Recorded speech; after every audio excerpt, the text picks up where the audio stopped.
Bonjour à tous, c'est avec joie que je reviens ici ce matin pour vous rencontrer à travers ces plateformes. Notre chaîne YouTube sur Aimé Musenga TV. Je ne cesse de vous remercier, vous qui nous suivez, vous qui vous êtes abonnés, qui avez envoyé aussi la vidéo à d'autres. Nous avons besoin de vos abonnements, de vos j'aime aussi pour protéger nos vidéos et nous donner la grâce d'évoluer pour pouvoir vous informer.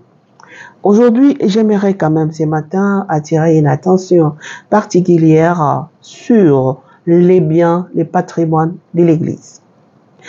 L'Église, les membres qui font partie de l'Église, là, je voulais beaucoup insister sur les religieux, les religieuses, les abbés.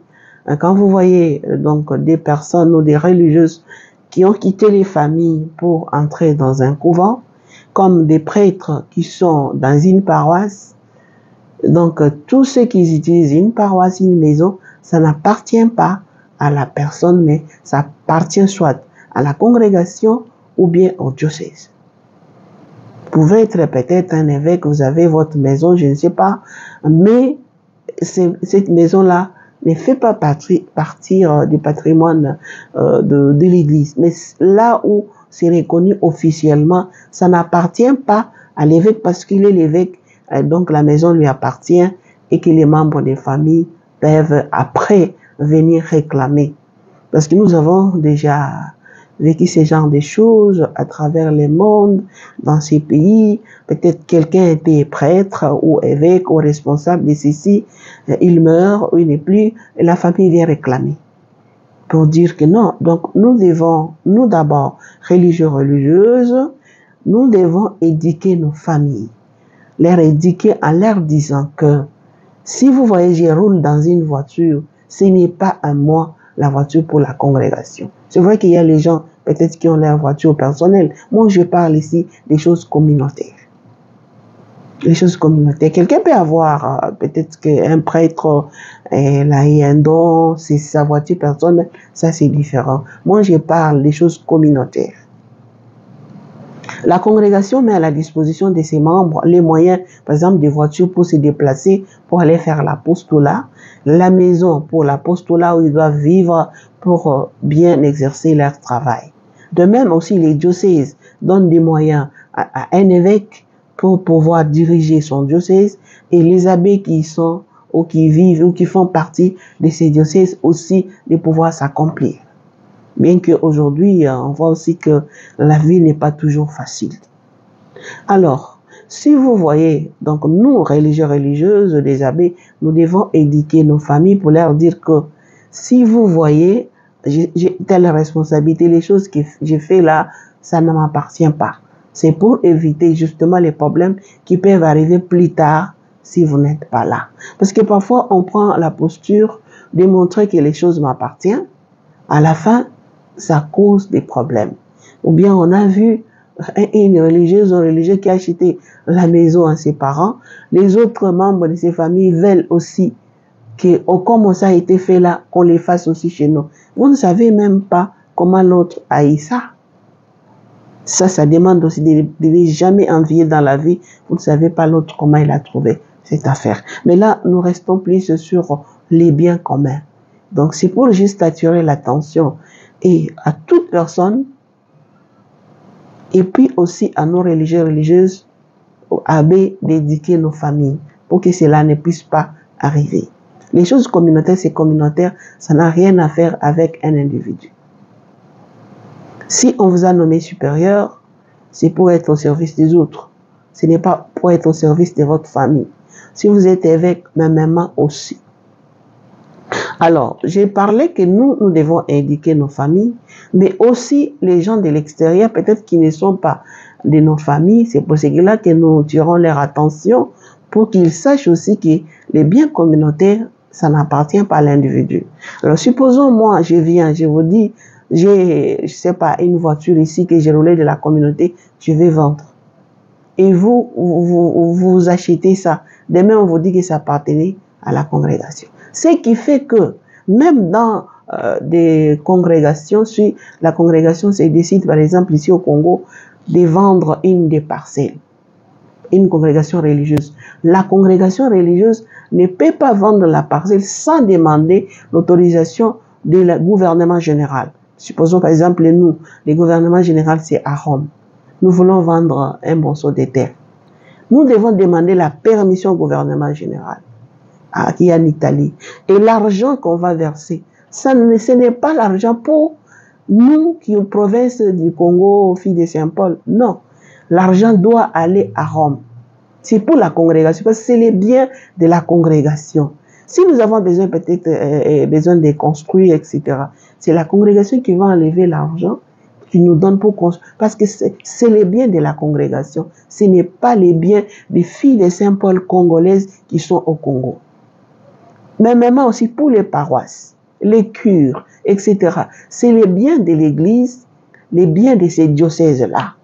Vous ne verrez pas un évêque de notre diocèse partir dans un autre diocèse pour donner des ordres. Non, ce n'est pas ça. Alors c'est pourquoi je disais, il faut que les gens aussi sachent cela. Quelqu'un qui vient vous vendre une maison pour dire que non, mon oncle, je ne sais pas, c'était un supérieur général de telle congrégation, maintenant il m'a légué une maison, je vais te vendre une maison. Ça peut être vrai dans le sens si c'est prêtre-là, c'est sa maison. Mais il faut toujours vérifier, aller à la source, découvrir si c'est vrai. Parce qu'il y a vraiment les escrocs, quelqu'un qui peut venir vous tromper ou son frère, son grand-père qui est déjà décédé, il vient sur demander des aides. Et puis dans les temps ici, dans une congrégation, quelqu'un qui était un compositeur, qui a fait beaucoup de choses, quand la personne est décédée, la famille vient demander et donnez-nous l'argent parce que notre frère a travaillé avec vous. Il a composé. Donc, comme il a composé cette chanson qui est vendue, qui est exécutée, il faut nous donner un peu de l'argent. Non. Quand la personne a composé, la personne a fait, ça appartient directement à la congrégation. Moi qui vous parle ici, pour ne pas, bon, on dit on ne parle pas de soi-même, mais quand même, je voulais donner cet exemple. J'ai composé plus de 7 albums de chants religieux. Il y a ceux qui connaissent Splendeur de l'amour de Dieu. Si vous avez déjà suivi cette chanson, ça ne m'appartient pas. J'ai pris tout ça, ça y est, les dons. Ce n'est même pas les dons, ça appartient, les œuvres, ça appartient aux filles de Saint-Paul. J'ai composé, j'ai écrit des romans, La Rose de l'amitié, Laura, Les rêves d'une mère.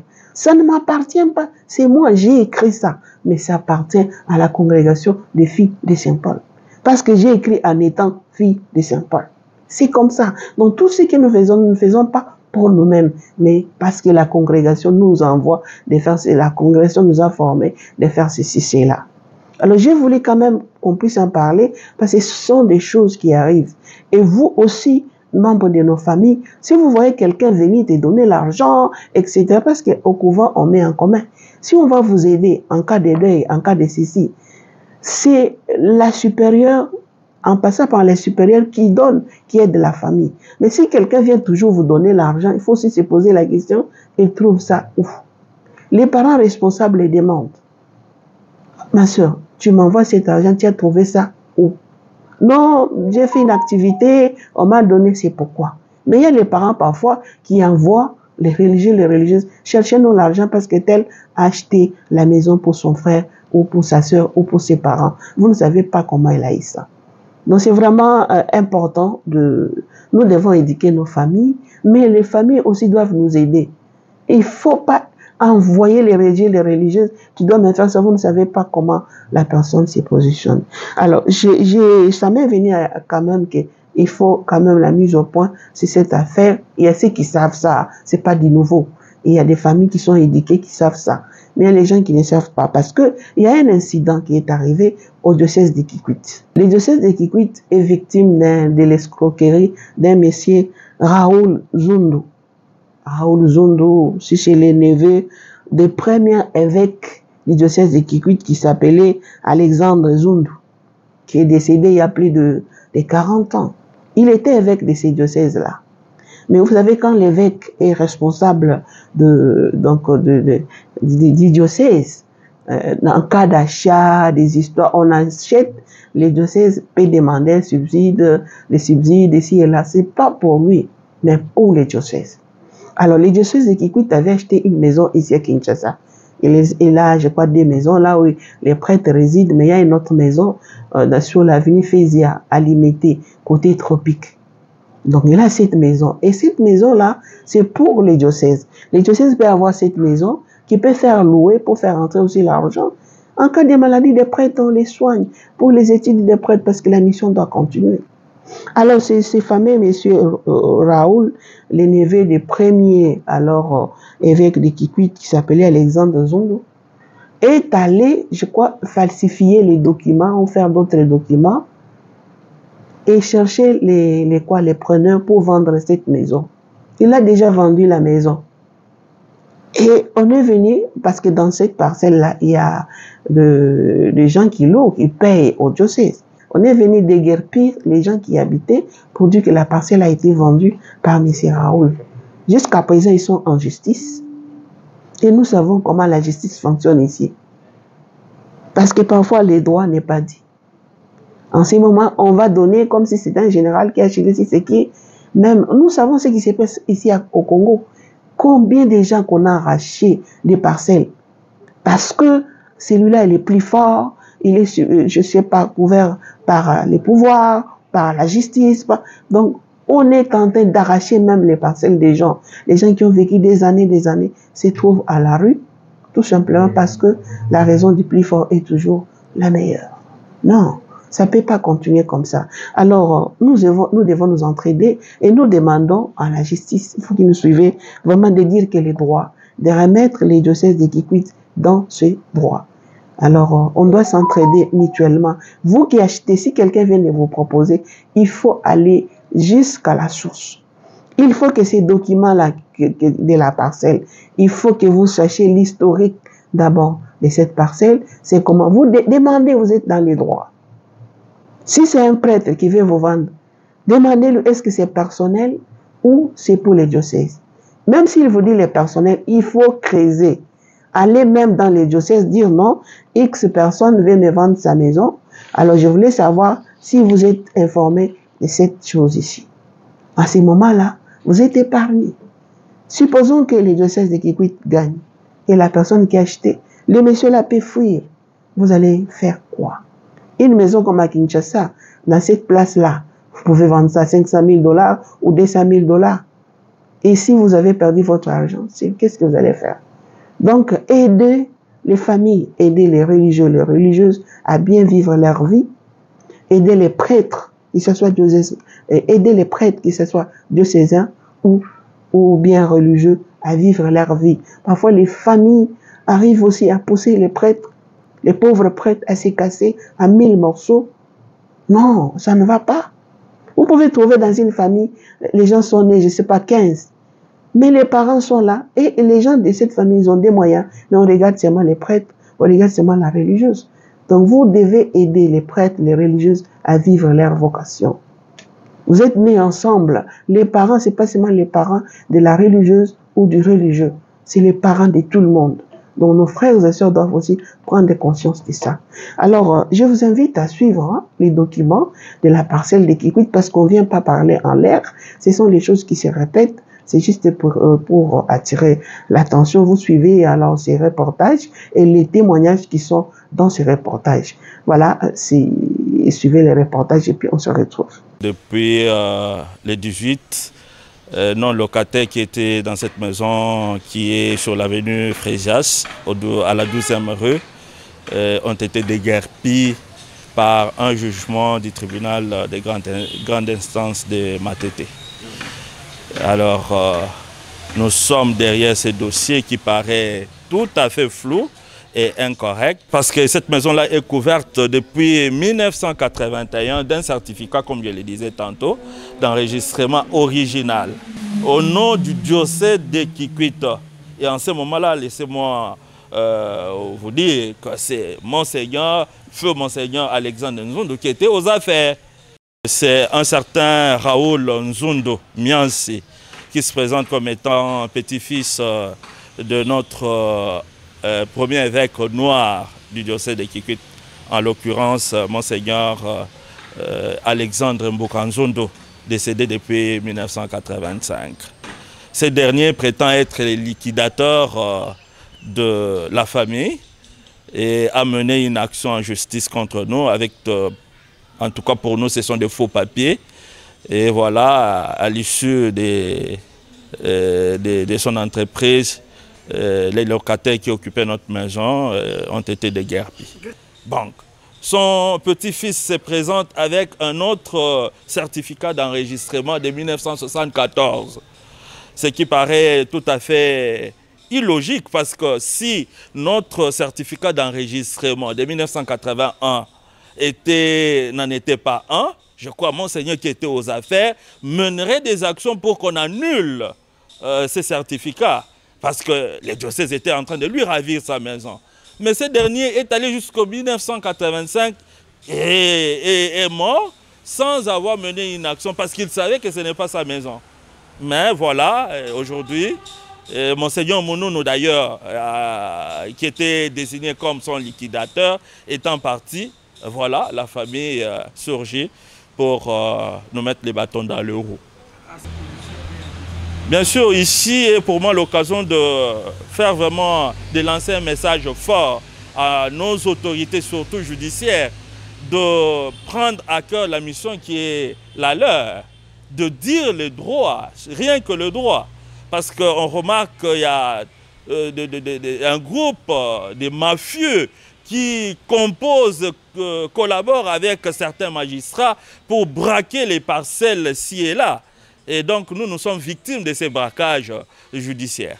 Dans les indiscrétions de la justice, M. Raoul aurait brandi un faux testament du fait Monseigneur Alexandre.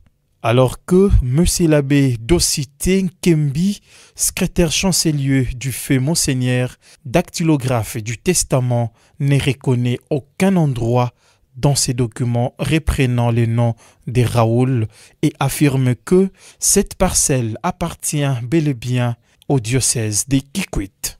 Cette maison, je sais que le diocèse l'a acquis quand Monseigneur, à l'époque, c'était l'abbé Bois, qui était deuxième secrétaire à la conférence épiscopale du Zaïre, la CENCO, et plutôt la CZ à l'époque. C'est lui que le diocèse a utilisé avec la sœur Assaï qui était la caissière. La sœur Assaï est encore vivante. Elle peut encore témoigner parce que l'argent est sorti par la CENCO. Donc c'est le diocèse qui a sorti l'argent sur le compte des abbés, s'il vous plaît. C'est un bien des abbés. Le diocèse a sorti l'argent, c'est comme ça qu'on a acquis cette maison-là. C'était un colonel de l'armée à l'époque de Mobutu, Lenga Lenga. Merci, monsieur l'abbé. Moi, je suis triste par rapport à ces dossiers parce que je suis parmi ceux qui étaient à l'origine du testament de Monseigneur Nzundu. Si vous acceptez que je vous donne un peu l'historique, Monseigneur Nzundu est tombé malade au mois de mai à Kikwit. On l'a transféré à Kinshasa et les cliniques universitaires avaient diagnostiqué qu'il avait la cirrhose de foie. Et nous avons demandé qu'on puisse le transférer encore en Belgique si on pouvait faire quelque chose pour lui. Il est allé à la clinique Saint-Luc à Bruxelles et là, ils ont confirmé les diagnostics de Kinshasa. Et nous avions demandé que Monseigneur Nzundu revienne vivant pour mettre de l'ordre dans ses affaires.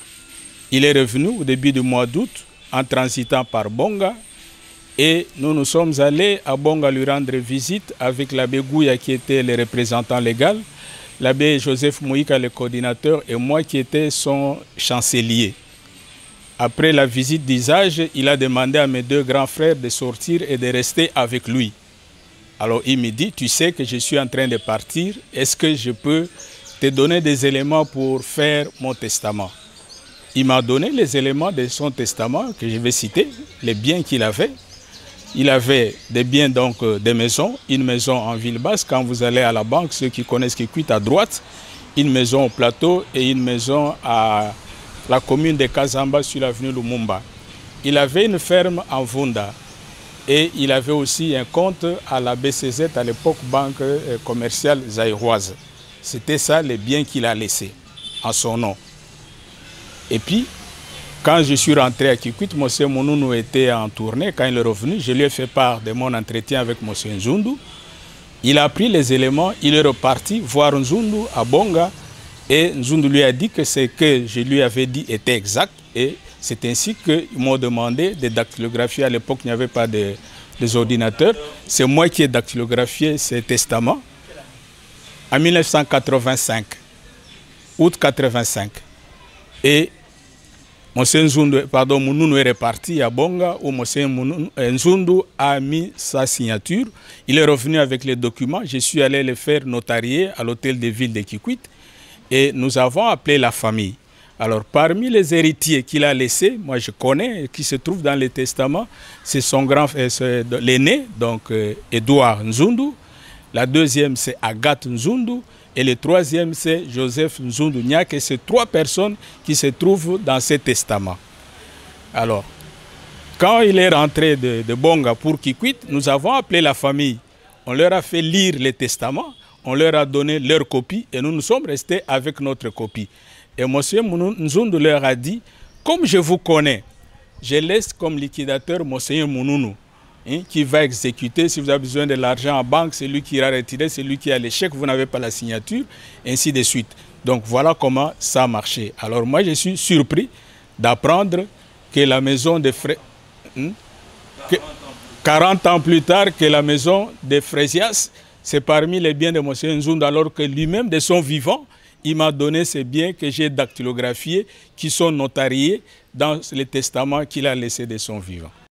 Le diocèse de Kikwit a interjecté l'appel contre la décision du tribunal de Matete avec espoir que la loi sera dite en toute vérité. Son évêque, Monseigneur Timothée Boudica, demande aux autorités judiciaires de faire la lumière sur les dossiers et de s'abstenir de tout trafic d'influence dans ces dossiers, comme les constate déjà le diocèse de Kikwit. Chose étonnante, l'édit de déguerpissement s'est effectué sans respecter les normes de droit, apprend-on des sources juridiques. Affaire à suivre. Voilà, vous avez suivi. Donc c'est une réalité. Je voulais en parler. Ça peut arriver aussi ailleurs. Vous êtes déjà avertis. Donc veuillez nous aider. Aider les religieux, les religieuses, comme je le disais. Et aussi soyez prudents avant d'acheter quoi que ce soit. Pas seulement pour un couvent, même n'importe quelle maison. Il faut savoir passer par les avocats, les personnes indiquées, faire les investigations avant de s'embarquer. Voilà, merci et à très bientôt.